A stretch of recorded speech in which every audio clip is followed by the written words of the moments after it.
اعوذ باللہ من الشیطان الرجیم، بسم اللہ الرحمن الرحیم۔ السلام علیکم ورحمۃ اللہ وبرکاتہ۔ تمام دوستوں کو چینل کے اندر خوش آمدید کہتے ہیں۔ بات کرنے والے ہیں محبت کے بہت ہی پاورفل، افیکٹو، آزمودہ وظیفہ کے متعلق۔ ایسا وظیفہ جو ہر قسم کے ریلیشن کو بحال کرے گا، ہر قسم کے جائز رشتے کو بحال کرے گا۔ لوگ چینل پر رہے ہیں، کائنڈلی چینل کو سبسکرائب کر کے بیل آئیکن کو پریس کریں تاکہ آنے والی تمام ویڈیوز بآسانی آپ کو مل سکیں۔ بات کرتے ہیں آج کے وظیفے پر۔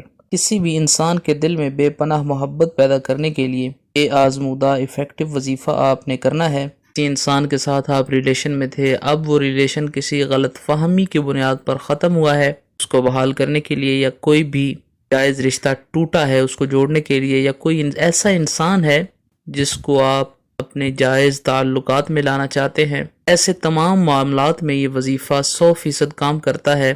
اسلامی مہینے کی پہلی 15 تواریخ کے اندر اگر آپ یہ وظیفہ کریں گے تو 100% آپ کو رزلٹ ملے گا، ادروائز آپ پورے مہینے میں کسی ٹائم بھی یہ وظیفہ کر سکتے ہیں۔ بہت ہی آسان سا سمپل سا وظیفہ ہے۔ آپ نے کرنا کیا ہے، 7 بار سورہ الکوثر پڑھنی ہے، 13 بار سورہ نصر اذا جاء نصر اللہ والفتح، 3 بار سورۃ الضحیٰ، اس کے بعد 313 بار حبونہم کحب اللہ، حبونہم کحب اللہ پڑھنا ہے، 111 بار یا ودودو پڑھیں، اور آخر میں 3 بار سورۃ الضحیٰ پڑھیں۔ اول آخر میں 3 بار درود پاک پڑھیں۔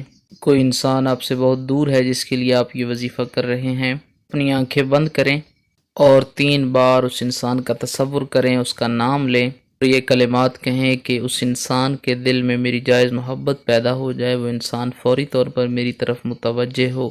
اگر تصویر ہے تو تصویر پر بھی پھونک مارا جا سکتا ہے۔